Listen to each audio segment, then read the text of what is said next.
નમસ્કાર દર્શક મિત્રો, એસડી ન્યૂઝ ગુજરાતી ચેનલ પર આપનું સ્વાગત છે. હું આપની સાથે વૈશાલી પોબારુ કરીશું નજર આજના સમાચાર પર.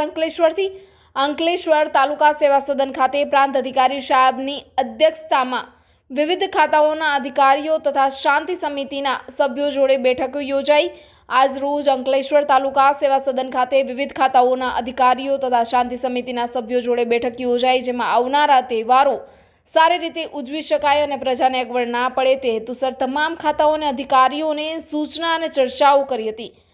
જેમાં વસીમ ફળવાળા દ્વારા રોડ રસ્તાઓ મુદ્દે જે તે વિભાગમાં આવતા રોડ રસ્તાઓ વહેલામાં વહેલી તકે બનાવવામાં આવે અને સમસ્યાઓનું નિરાકરણ લાવવા માટે સૂચનો પણ કરવામાં આવ્યા હતા.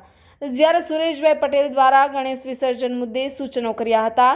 નજમુદ્દીન શેખ દ્વારા રોડમાં ખાડાઓ વહેલા પુરાય તેવી અપીલો કરવામાં આવી હતી. આ પ્રસંગે સરકારી તમામ એજન્સીઓના અધિકારીઓ, શહેર police A division, Ankleshwar B division police, GIDC police, rural police, Ankleshwar નગરપાલિકા ચીફ ઓફિસર, માર્ગ મકાન વિભાગ, ગુજરાત વિદ્યુત બોર્ડ વિભાગ તથા શાંતિ સમિતિના સભ્યો પૈકી સુરેશભાઈ પટેલ, રામદેવભાઈ, વસીમ ફળવાલા, બકો પટેલ, અમન પઠાણ, નજમુદ્દીન શેખ, અશફાક બાગવાળા, ઇમ્તિયાઝ ઘોણિયા વગેરે ઉપસ્થિત રહ્યા હતા. Reporter Jayesh Prajapati, SD news Gujarati, Ankleshwar. આજરોજ અંકલેશ્વર એસડીએમ કચેરી ખાતે શાંતિ સમિતિની બેઠક યોજાઈ હતી, જેમાં આવનાર તહેવાર ગણેશ ઉત્સવ અને ઈદે મિલાદ નિમિત્તે ચર્ચા વિચારણાઓ થઈ હતી. જેમાં રોડ રસ્તા મુદ્દે, ટ્રાફિક મુદ્દે તેમજ આજે ખાડાઓ અને ગણેશ વિસર્જન મુદ્દે વિસ્તૃત ચર્ચાઓ થઈ હતી.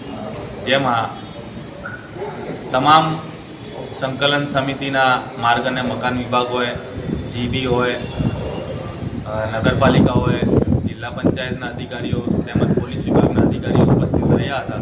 તેમાં રોડ રસ્તા મુદ્દે ખાસ ચર્ચા કરી હતી કે વહેલી તકે આ રોડ રસ્તાઓનું નિરાકરણ લાવવામાં આવે, જેથી નાગરિકોને પડતી અસુવિધાઓનું વહેલી તકે નિરાકરણ થાય અને આજે રસ્તાઓ પર ખાડાઓ પડ્યા છે અને ધૂળની ડમરીઓ જે ઉડે છે, જેનાથી પ્રજાને છુટકારો મળે, એ હેતુસર આજ શાંતિ સમિતિની બેઠક યોજાઈ હતી.